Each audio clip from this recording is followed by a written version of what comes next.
Now what? The child is looking at you. They're receptive to you. They say passive, but they're just ready to learn, right? How are we going to fill up that mind of theirs? How are we going to work on these skill deficits? We are going to do this by showing them how to be successful without making errors.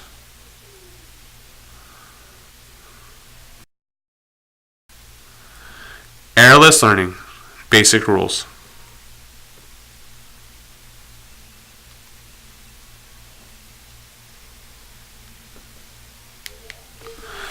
It has been experimentally verified that using errorless learning is the fastest way for children to acquire skills. Errorless learning means that we do not practice failure, only success.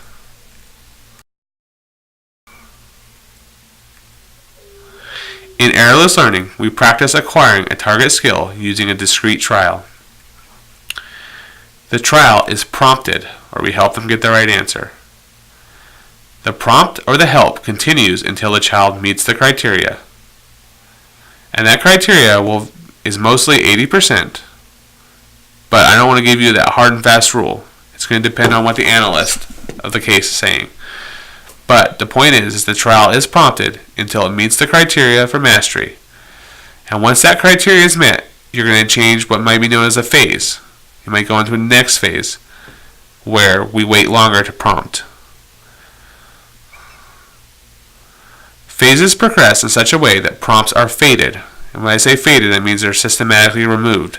The help is removed until they can do it independently on their own. The final phase leads to mastery. They can do the item on their own without us helping them. Once it's mastered, we move on to a new target.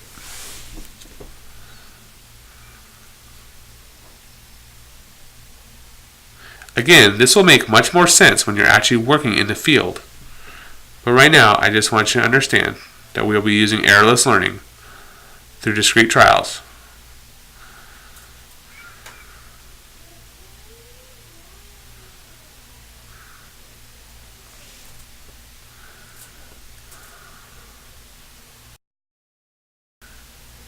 So here's an example of a trial. SD, the instruction, touch your nose. The behavior, child touches their nose. Stimulus reinforcement is they get a hooray. Those are some other examples.